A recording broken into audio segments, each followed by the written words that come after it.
Okay, we are now joined by somebody who definitely does not need any introduction. He is the veteran voice of the Octagon. It's Bruce Biller. Bruce, thank you for your time.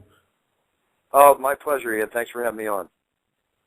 Now, you've got this book, obviously. It's already out in the United States. It's coming out in the UK on June the 20th. You've been announcing for the UFC since UFC 8. Was there any other, book offers before this one? And if there was, why was now the right time for you? Well, I've been asked to do a book for years. Fans have, emailed me or tweeted or asked me in person about, all the things I've seen behind the scenes because I've been in the Octagon for 17 years now. And I just didn't think the timing was right. But when it really occurred to me was when I tore my ACL and blew my knee announcing George St. Pierre at UFC 128 during the announcement of him in the Octagon. My ankle wobbled and my knee blew when I did a little skip back due to the fact that I had injured my ankle the week before. And I taped up my ankle, or rather braced it up with a special brace made for me by a Paralympians company named Marlon Shirley, who's one of those one-legged Paralympians and runs with those apparatus that they have. So I was able to keep my knee together and work for 3 months because I didn't have a break in UFCs, and I did not want to miss a show because I've only missed, up at that point, I only missed one show in 16 years. But when I finally got the operation during the recuperation period, you sit back, and when you're in those kind of situations in life, you think and reminisce and think about your future. I was wondering if I was ever going to be able to announce the same way I enjoy announcing in the Octagon, being as physical as I am. And I thought, everybody's been after me for this. I've got so many stories to tell, and not just about the UFC, but about my life. And that was when I decided to write the book. Yeah, when it comes to the actual process of writing the book, what was the stories that came back to you that you had forgot about? Oh, without question, I've forgotten more than I can remember. I have a slew of experiences, and I've announced over 2,500 fights inside the Octagon alone, not counting the other 500 or so I've probably announced in other events and promotions over the course of all the years. So there's just so much. As a matter of fact, even doing the score of interviews I've been doing since its release, because the reviews have been tremendous. Everybody's raving about the book, and people are reading it. I couldn't be more happier because I put my heart out there and talked about my family and my life, and even have a chapter to all the girls I've loved before, in there, which I did have to condense, of course. But it's like the response has been tremendous, and even after I wrote it, when I was being interviewed, they were telling me things that sparked up other memories I had. But I could have written a book of over 1,000 pages, but I wrote a very cool, breezy read of human interest and life, love, the pursuit of happiness, and family, and it's all about passion, because that's how I live my life. I announce with passion, I live my life with passion, and I just wanted to be, not instilling that, but giving an example of that for other readers, and they're finding it very motivational. I couldn't be happier with the response I'm getting. Yeah, and you were talking there that you've got different chapters on different things, and you were talking there about family, and one of the interesting features of the book, obviously, is that incredible time of your life when you realized that Michael was your brother. What was that time of your life actually like? Coming into finding out that your brother's this fantastic boxing announcer. Well, it's an amazing experience because most people don't know, but my grandfather was champion of the world in 1921 under the name of Johnny Buff, or John Lesky as they called him. And he was the bantamweight flyweight champion of boxing. Now, this was during the time when there was only 9 divisions, and the best fought the best every time. And Bert Sugar, the historian, called him the greatest fighter of 1921, and I always knew this. But Michael came on the scene back in the late 80s, when Tyson was coming on board and making the boxing sport very popular at a major heyday, probably the biggest heyday it's had since then. And, every week we're treated to Sugar Ray Leonard and Hearns and Hagler, Duran, and on and on and on, all these great boxers. And there was the water cooler conversation on a Monday at the office. So here I am watching, and a big fan of boxing, and having trained and, been in martial arts and trained boxing myself all through my life, it's like, I'm watching my favorite sport, aside from surfing, which is my utmost favorite sport. So with that, out comes this debonair, handsome guy, and on the screen, saying that famous Rumble phrase, and on the screen they have his name written as Buffer. And I'm like, wait a minute, who's this? Because I've never seen my last name in a phone book in any city in the country in my life. And I thought, wait a minute, this is really weird. I don't have a normal last name.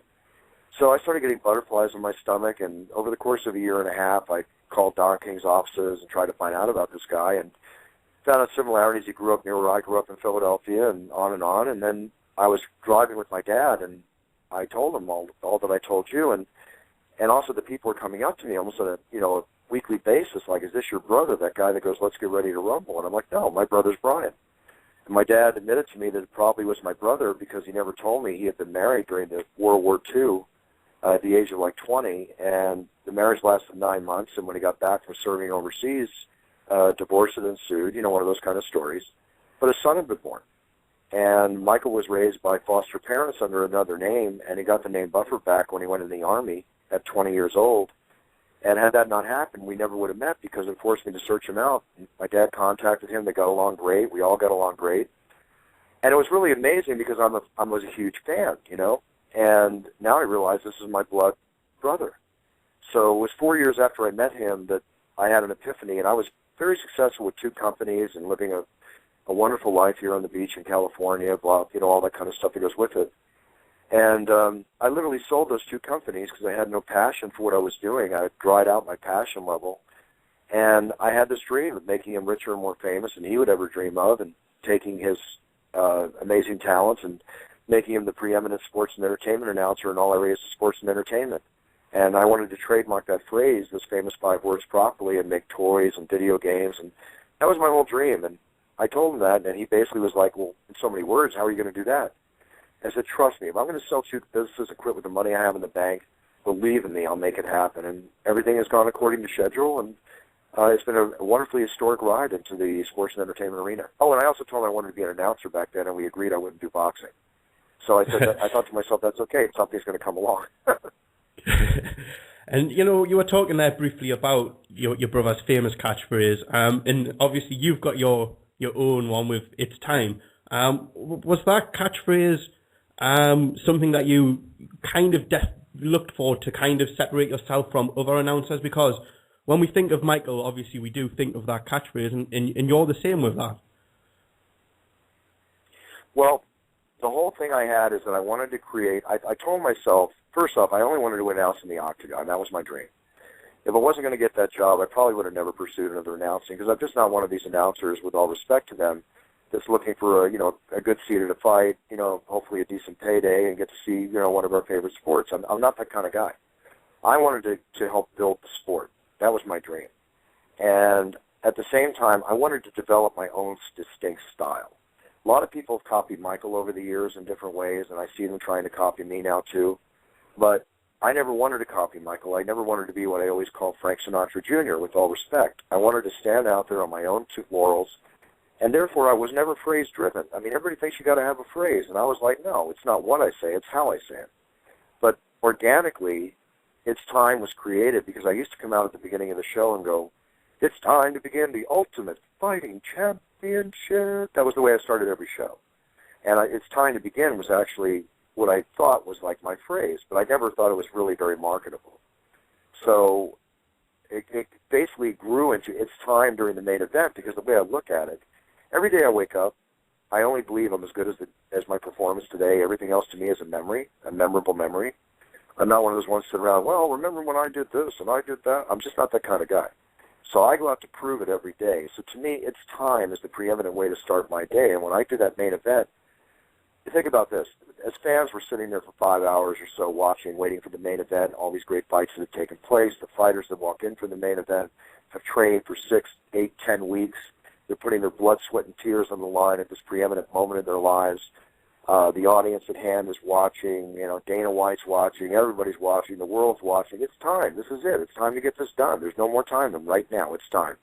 And it's just developed, and it's really taken off. I mean, I've trademarked it, and I go to England, and they're yelling it back at me when I'm in the UK. And I go to Brazil, and I got 20,000 Portuguese-speaking people yelling it back to me. It's taken a life of its own, and I'm very proud of it. And, it's really interesting when it's too basically a generic term, that I just don't go, it's time. I throw my whole body into it, my whole emotion, my passion, everything, and I think that's what's really taken it off.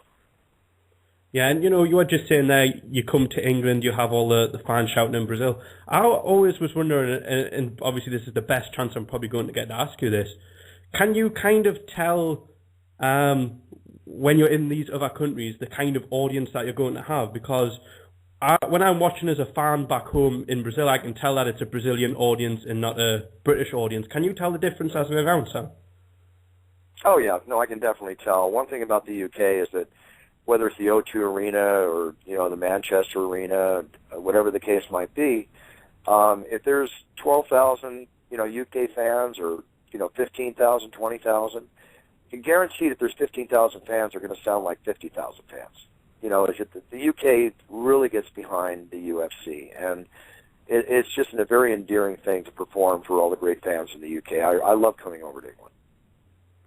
Yeah, now, we were talking about you started back UFC 8, and, you've seen MMA grow phenomenally over that time. We've gone from the UFC having 4 or 5 events a year to it was, over 30 last year. Has that affected, any of your other passions away from the sport with all the added travel? No, my passion is growing, and if you would ask me what the most difficult part of my job is, it's probably just coordinating and dealing with the travel, because when I travel in the United States, it's easy. I'll leave on a Friday, I'm back on Sunday, afternoon. But if I go to the UK, Japan, Brazil, Australia, I usually, have to leave on a Thursday, get there on Friday, leave on Sunday, and get back by Sunday night or Monday. So, I've gone from 5 or 6. When I first started, there was 3 events. Then it grew to 6. Then it grew to 12. Then it grew to like 20. And now we're at 33 last year.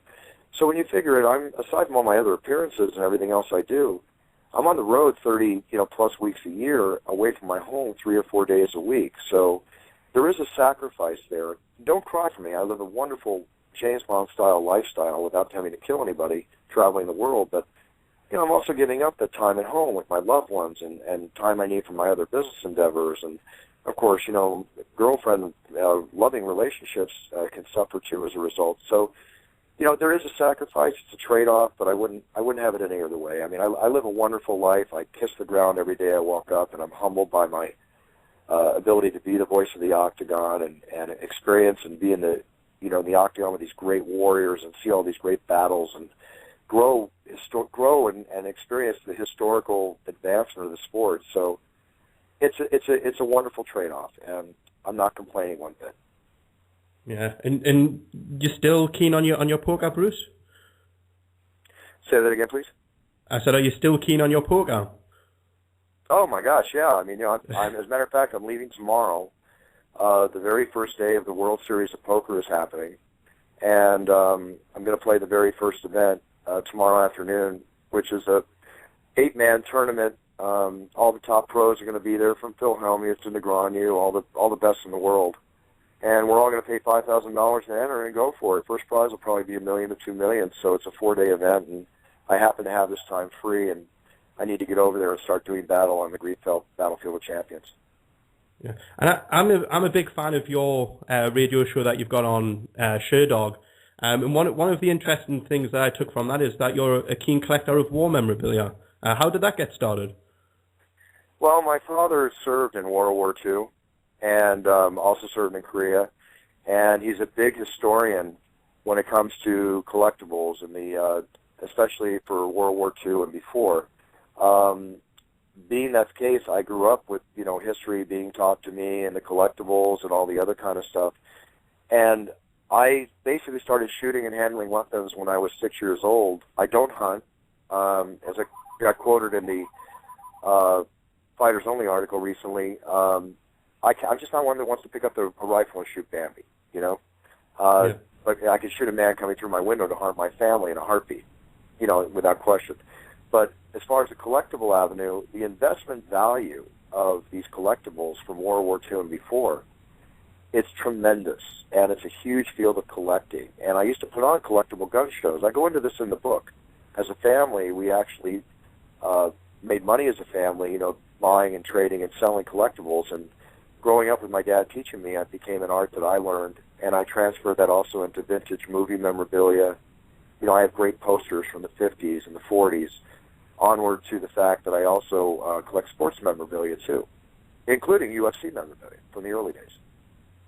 In your saying that you collect memorabilia, do you ever think that it's sometimes a bit crazy that fans collect memorabilia of you yourself? Because, a signed Bruce Buffer photo, 100 years' time, that's going to have a lot of market value.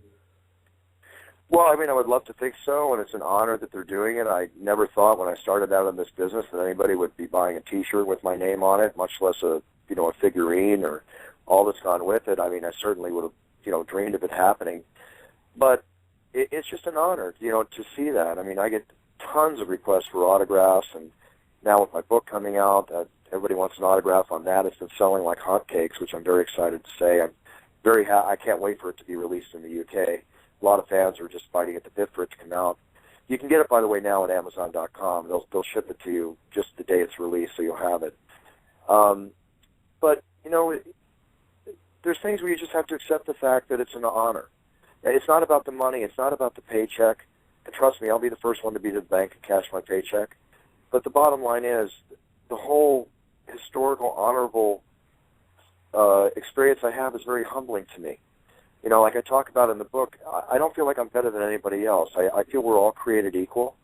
It's just about the paths we choose, and I chose this path along with others, and I just try to be the best I can be to myself and to the people I work with and to my performance, and that's all I can do. All I can do is give the best performance I can give, and you either like me, love me, or hate me. It really comes down to the same thing for all of us, right?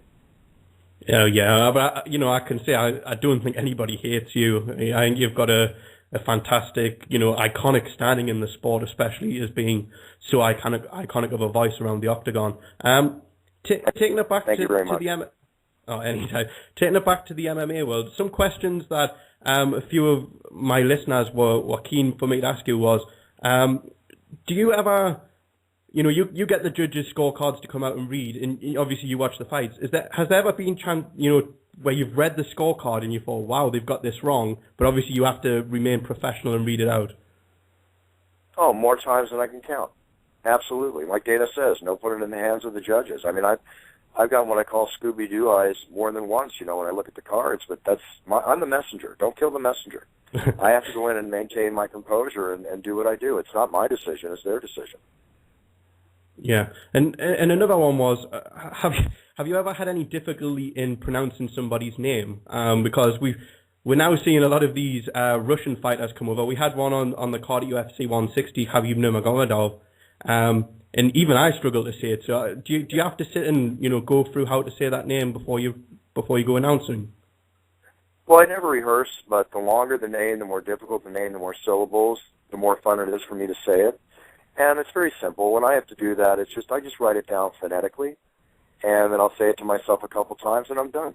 And then I go in and get it done. I don't rehearse purposely because it takes away from the natural presentation and passionate presentation I want to give. Otherwise, there's a thing called an announcer's voice, and there's a rehearsal voice. And I don't want to get the two mixed up. I just want to go out there and let it go. Wow. And obviously this week we've seen two very sad retirements from the sport. Matt Serra's called it quits, and obviously Forrest Griffin following UFC 160 at the press conference there. They're both involved in two of the biggest fights that have happened in the sport. Forrest Griffin and Stephan Bonnar, and Matt Serra shocking George St. Pierre. What's your thoughts on not just those two, but the fact that you're never actually going to get announced those fighters again? Because I know in the case of Randy Couture, we knew that after the Leon fight, these two have come kind of through injury or something like that. So is it all quite the thing that you're not going to get to announce them again? Well, it's sad in one respect, and it's good in another that they realize that it's time for them to retire. And anytime somebody retires, they're probably going through a much more difficult period than I am, knowing they're not going to be fighting in the Octagon again. But I'm just happy that they're healthy. They made a proper decision. They gave us so much entertainment. And of course I'm going to miss them. I mean, Forrest Griffin's always been a treat to watch and a character. Matt Serra is one of the nicest guys you'll ever meet. And, a warrior in his own right by all standards. But, none of this lasts forever, including myself. There's going to be a time when I'm going to step down, too. So it's just the nature of life. It's just the way it is. Yeah, and incredibly, sad to see both of those go. But obviously the sport's always... Without question, I'm sorry, I do agree with you. It's a sad moment. I mean, there's no question. Yes. And obviously the sport's evolving all the time, Bruce. Do you ever sit back and look back at how far you've actually came from that UFC 8 until UFC 160? How far, not just you as an announcer, but the sport itself has come? Oh, without question. And I go into detail on this in the book, too, the emotional side as well as the historical side. The book I didn't write so you could read what you could read on Wikipedia or on the Internet. I got stuff in there you can't find out about. And, with all the evolutionary process that's taken place, it's basically gone from spectacle to mainstream sports, and that's never happened in my generation or lifetime with any other sport that I've ever seen created and gone to mainstream. This is the first time and the only time, and, it's such an amazing ride. But, I reflect on it all the time because it's definitively changed. And the big change that's happened is really due and thankful to Dana White and the Fertitta brothers, Lorenzo and Frank. Had they not bought the UFC in 2001, the sport would have gone completely underground, in my opinion. We wouldn't even be having this interview. Yeah, it is a crazy thing to think that, just a small group of people can have such a big impact on sport in the worldwide context there, Bruce. Winding down this interview, and I thank you very much for your time. Will this be the last book that we see from you, or could there be a follow-up, maybe 20 years' time, because obviously more stories will evolve, or maybe a piece of, Bruce Buffer fiction? Well, actually, you hit it right on the head. I do plan to write another book because the sales have been really good for this one, and the reviews have been tremendous, and Random House here in America and Little Brown's publishing it there in the UK. I do plan on writing another book, but it will be a fiction book. My next biography or memoir book, I'll wait another 5+ years, and because believe me, I could still fill another 800 pages with what I know. I don't even go into all that I've seen in boxing and my experiences in the world of entertainment wrestling in the WCW heyday when I had my brother working for WCW and managing him at that time. I saw so much back then, and all the great boxing too. But as far as MMA, let me give it another 5 years, and definitely I would love to write another book. But I've got a great concept for a fictional story surrounding the world of MMA that will be very exciting, and that's probably going to be my next endeavor. Well, we look forward to that. And finally, our last question to you, Bruce, and we do thank you for your time again. Looking back, and when it does come to that day to call it, quits and move on to something new, how would you like to be remembered in the sport of MMA? I'd like to be remembered that I was passionate, that I was, basically always giving my all and giving 150% of myself every night that I stepped in that octagon to enhance the excitement for the fighters and for the fans, and that I was always a fan first and an announcer second, and just truly passionate about this great sport. And just to know that I did my part and established myself in the history of the UFC is just a very great feeling for me. But trust me, I'm not going to step down for a while. I'm good for a lot of years left. My passion just keeps growing. But I just want people to respect me and just know that I was always there supporting and being an ambassador of the sport in the best way possible. Brilliant. And you can pick up Bruce's book now in the United States. It's already out. It's called Bruce Buffer. It's Time, my 360-degree view of the UFC. It comes out on June the 20th in the United Kingdom. And as Bruce already mentioned, you can already pre-order that on Amazon. I got round to doing that a couple of days ago. So do check that out. Thank you for your time, Bruce. We appreciate coming on and talking to us about it. Thank you so much. I really appreciate it. And all my best to all the great fans of the UK. I'll be seeing you soon. And never hesitate to say hello to me. And definitely never hesitate to join me in a pint of Guinness. I'm always ready. Thank you, Bruce. All right. Thank you. Cheers now. Take care.